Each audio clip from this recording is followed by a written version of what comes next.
जिनका नाम था प्रषद। उन्होंने वशिष्ठ जी की आज्ञा से वशिष्ठ जब वह पढ़ने के लिए गुरुकुल में गए थे, तब उनके गुरुजी ने उनको आदेश दिया कि तुम जितनी भी गौएं हैं उनकी रक्षा करो।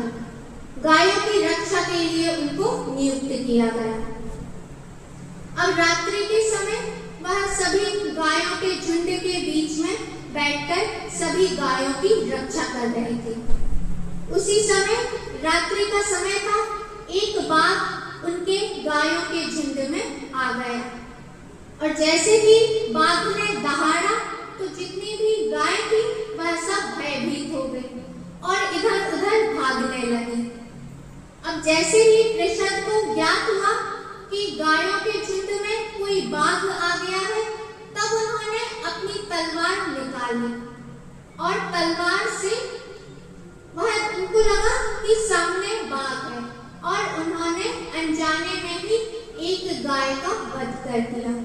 उन्होंने एक गाय की गर्दन पर अपने तलवार से प्रहार किया और उन्हें लगा कि मैंने बाघ को मार डाला। और जैसे ही प्रातः काल हुआ, तब उन्होंने देखा कि यह तो मुझसे बड़ा ही अनर्थ हो गया। मैंने बाघ की जगह में एक गाय की ही हत्या कर दी है। तब उन्हें बहुत पश्चाताप हुआ, लेकिन जैसे ही वशिष्ठ जी को ज्ञात हुआ कि यह जो प्रषद है इन्होंने गाय की हत्या कर दी है, तब उन्होंने शाप दिया। वशिष्ठ जी ने प्रषद को शाप दे दिया कि तुमने यह जो गाय का वध किया है, अभी तो उन्होंने जानबूझकर गाय की वध नहीं किया था, वो तो अनजाने में उनसे यह अपराध हुआ था, लेकिन गुरुजी ने उन्हें शाप दे दिया कि जाओ, अब तुम क्षत्रिय कुल में रहने के योग्य नहीं हो, अब तुम जाओ शूद्र योनि में, अब तुम शूद्र बन जाओ।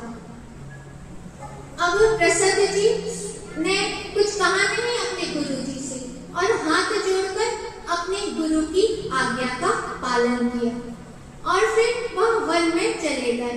उन्होंने सोचा कि अब क्या करें, अब उस गाय की हत्या का प्रायश्चित कैसे किया जाए। तब उन्होंने नैष्ठिक ब्रह्मचर्य का पालन